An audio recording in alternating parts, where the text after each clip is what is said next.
Mental health, by definition, is the state of a person's emotional and psychological well-being, and it affects how someone thinks, feels, and acts.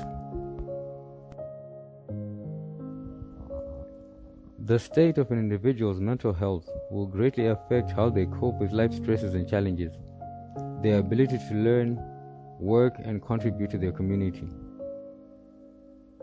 In short, poor mental health will result in a lack of enjoyment of life and an inability to develop and sustain healthy relationships. Mental health disorders can be classified in mood disorders, anxiety disorders, psychotic disorders, and substance use disorders.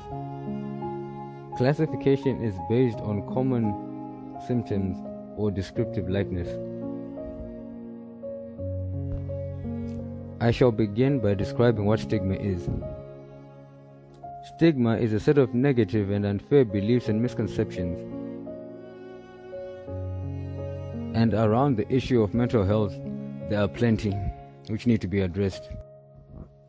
One of the gravest misconceptions surrounding mental health disorders in our African community is the belief that we do not suffer from mental health disorders.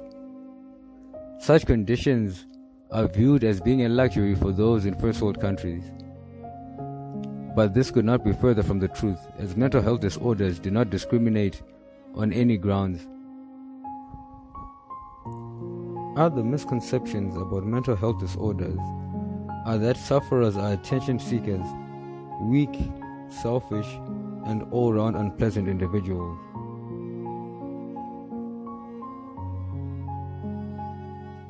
African society also tends to attach a stigma to mental health disorders that they stem from a spiritual realm via acts of witchcraft. Although I am to touch on this in more detail later on in my presentation, I also thought to highlight that there is also a widespread belief that mental health disorders are as a result of drug, alcohol, and substance abuse, which, as you shall find out later on, is not entirely true. Suicide is the act of intentionally ending one's own life through self-harm. It is arguably the most severe symptom of mental health illness. For one to commit or attempt suicide, they generally suffer from what is referred to as suicidal ideation.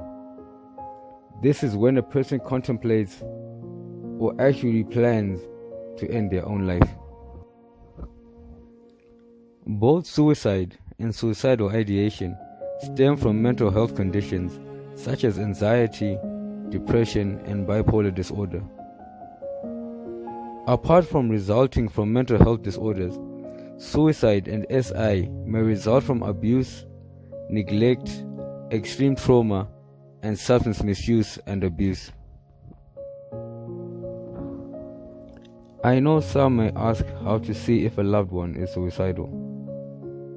There are quite a few signs and symptoms, such as a history of self-harm, social withdrawal, isolation. The relationship between substance abuse and mental health disorders is one I have referred to as being terror twins.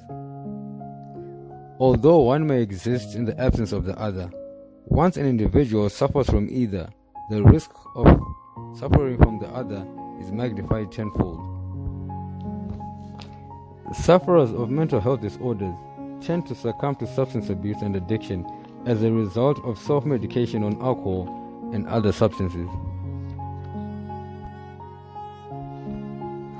It is quite saddening that our society has developed a misconception that mental health challenges, especially in the youth, are solely as a result of substance abuse.